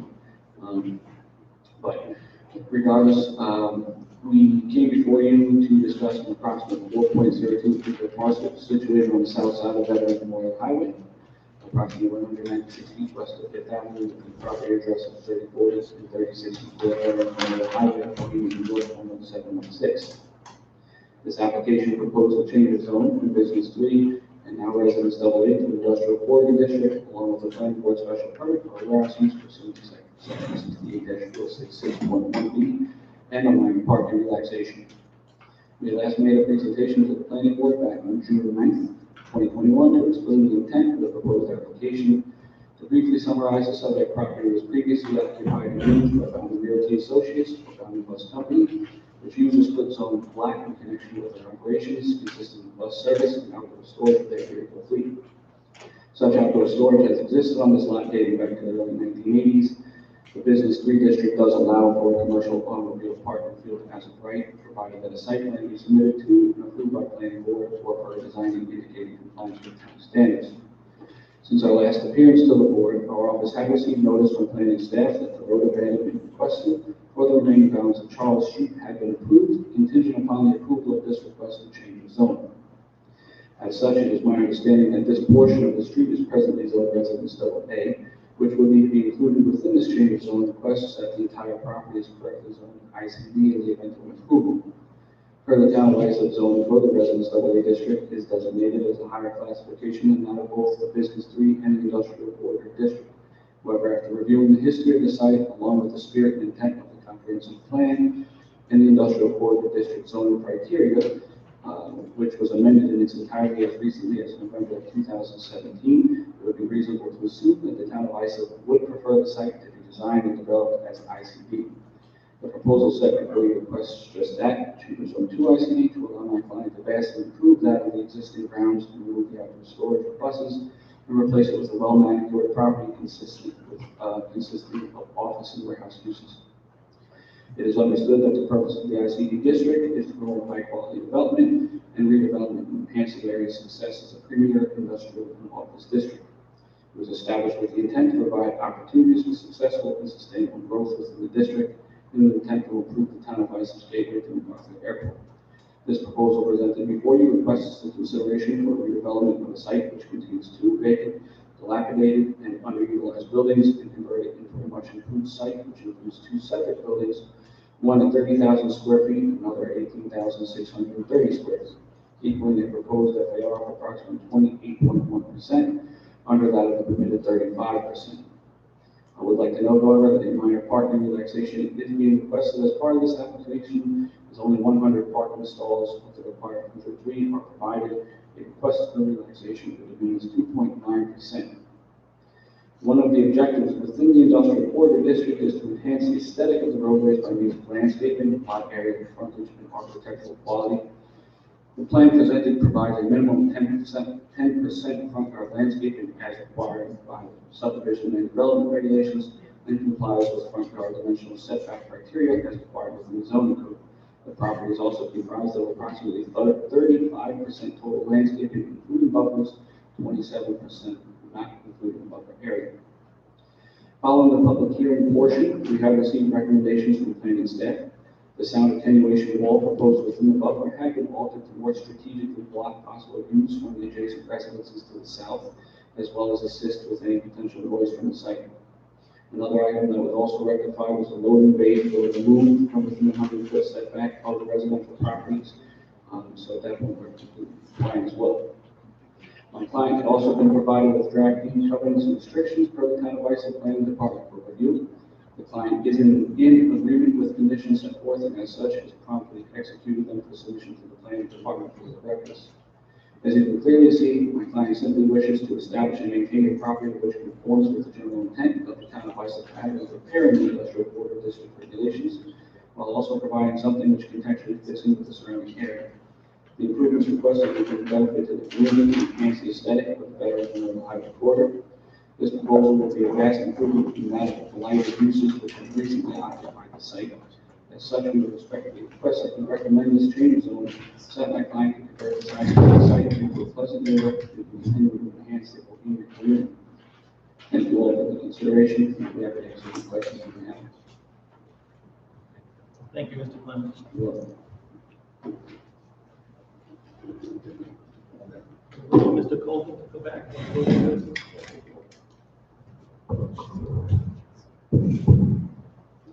Thank you, Mr. Chairman, members of the board.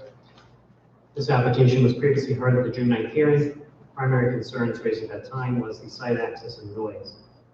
Charles Street has been approved for abandonment by the town, and the proposed site plan eliminates access from Charles Street altogether. To that end, access to 9th Avenue will be effectively cut off from the subject site. In addition, the site plan shows a compliant buffer with 30 feet of landscaping and a sound attenuation wall. Based on the improvements to the site, the compliance with the comprehensive plan for Veterans Memorial Highway, and the applicant's proposed mitigation to the public's concerns, staff recommends that the board grant the application subject to the attached covenants and restrictions. Thank you, Mr. Colvin. Do you have any questions from the board? Seeing none, I definitely, Mr. Clemens, your client agreed to the CNRs? Yes. They're signed and submitted to the. With that being said, entertain a motion. Mr. Bruno? Make a motion to grant the application subject to the comments. I have a motion by Mr. Bruno to grant the application, subject to the CNRs, which have been submitted. Do I have a second? Second. I have a second by Inez Cruz. Do I have a, all in favor? Aye. It's granted. Have a great night. Item 9, town board application, RG 158 Candlewood LLC. CZ 2021-011, south side of Candlewood Road, approximately 1,820 feet west of Fifth Avenue, County Road 13. Which is in Bay Shore, 158 Candlewood Road. Applicant requests a modification of covenants and restrictions associated with TC 5063 in order to permit more than one user and allow overnight loading and unloading for vehicles. Do we have an applicant? Yes, good evening, Chairman and members of the board. My name is Christopher Ken from Farrell Fritz, 100 Motor Parkway, Hopewell, New York, 11788. We're here before you tonight to request a modification of the prior covenant restrictions that were a condition of prior approvals. We are seeking to remove and replace the prior covenant with a modified covenant that removes two of the restrictions that were imposed by the prior covenant. The first being that the property should be occupied by a single tenant or user. Just for a point of reference for his history, this is the Ruby's warehouse building on 158 Candlewood Road in Bay Shore. It's been occupied by Ruby's since it was constructed. It is it's been purchased by the Rockefeller. It's in contract to be purchased by the Rockefeller Group. And I have with me here tonight Mickey Columbus from the Rockefeller Group and Wayne Muller from R&M Engineering, Steve Denham from R&M Engineering, and John Howenstein from Acoustic Consultants, Surrounding Acoustic Consultants. So we're here to request that the board consider and approve a recommendation to allow for the removal of the prior conditions that were included in the covenant that was recorded to limit the property to a single user and tenant. Also, the restriction that limited the truck loading and unloading to occur only between the hours of 5 a.m. and 10 p.m. If you're familiar with the building at all, if you've gone out to look at it, the loading and unloading of trucks is restricted to the east side of the building, where there are sealed loading dock bays that are located along the loading dock area. There will continue to be no loading or unloading on the west side of the building where the residences are located. And we have reviewed the conditions that we received from the town planning staff. First of all, there was a highlighted section in the notes that were provided to us regarding the dedication of the cul-de-sac, which is the terminus, the new cul-de-sac that was constructed at Inez Drive, as proposed in the last approval of this property. We will work with the town planning and town attorneys to either demonstrate that that cul-de-sac was dedicated, if not, we will work to have it dedicated. So the other conditions that were included, we've added a section 4B of the conditions, that the applicant owner shall augment existing protections against off-site noise impacts by installing a sound attenuating feature at the north end of the subject property. And that the applicant owner shall consult with the engineering division on the appropriate method of sound attenuation, which shall be subject to the engineering division's approval.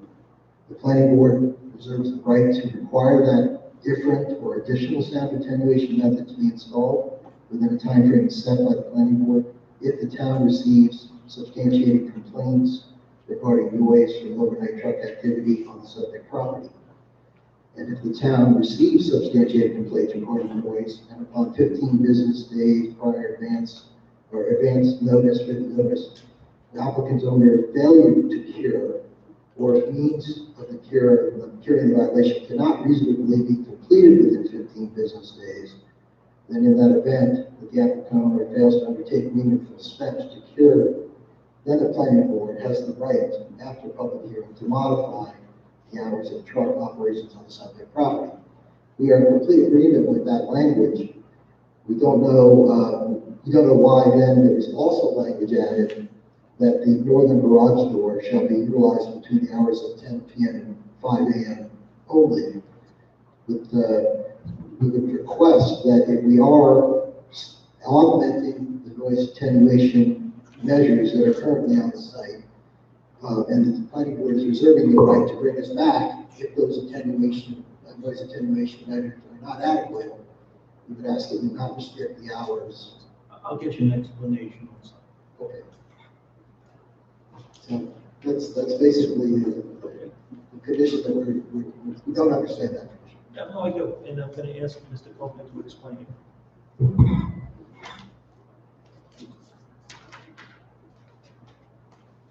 Thank you, Mr. Vice Chairman. This application was previously heard at the June 9th hearing. Primary concerns raised at that time were the sound and truck traffic.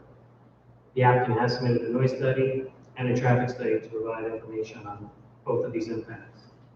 The noise study states, and I quote, there is potential for a noise impact of approximately 63 decibels to the nearest residential properties to the northeast across Candlewood Road on Princess Avenue, but only if trucks are maneuvering around the north end of the property.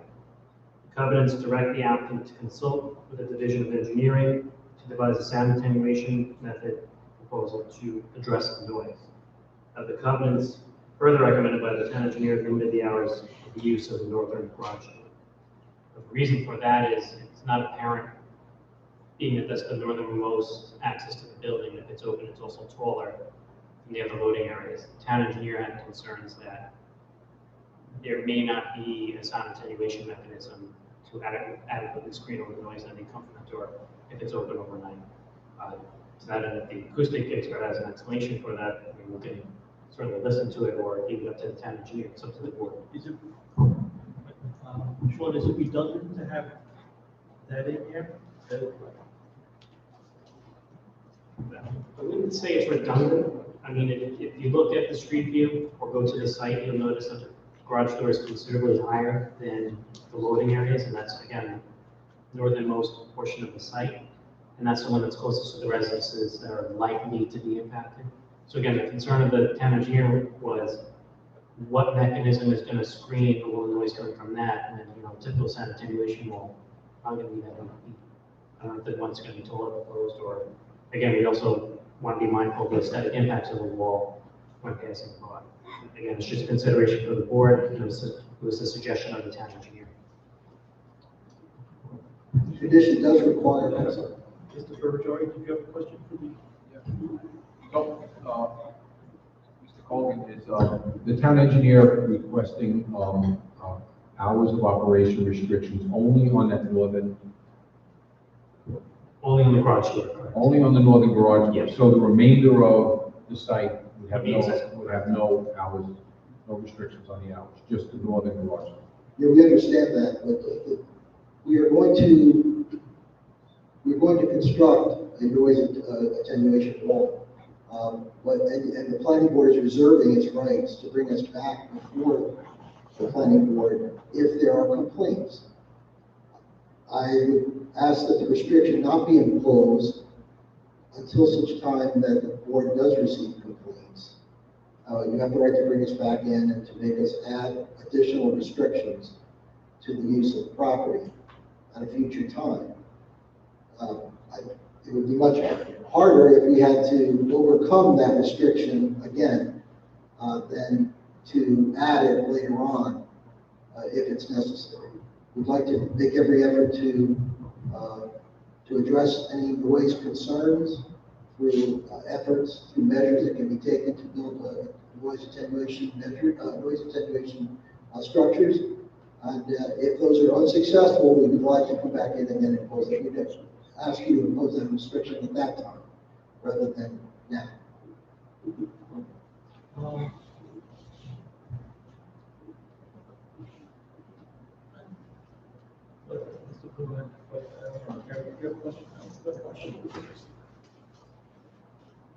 Just as far as my 2 cents, I think that's a reasonable recommendation, only that it actually encourages you to do more now to mitigate any noise problems.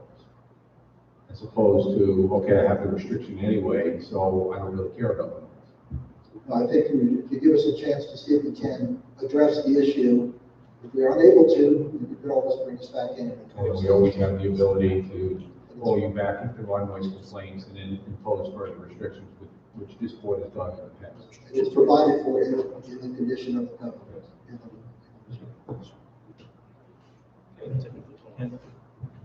Thank you. That being said, is there any other questions? Seeing none, I'm going to ask for a motion. I'm going to ask for the motion from Mr. Ferrajari, based on his comments that he made.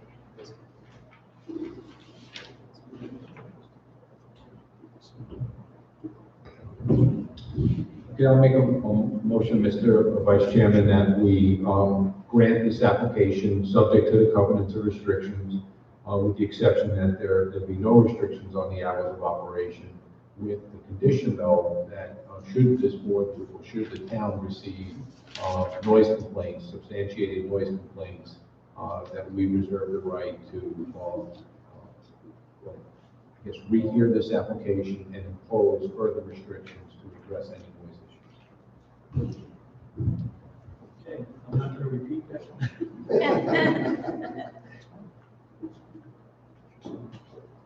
That Mr. Ferrajari, that was on the door, more than the door. Yeah, that's just on that door. Correct.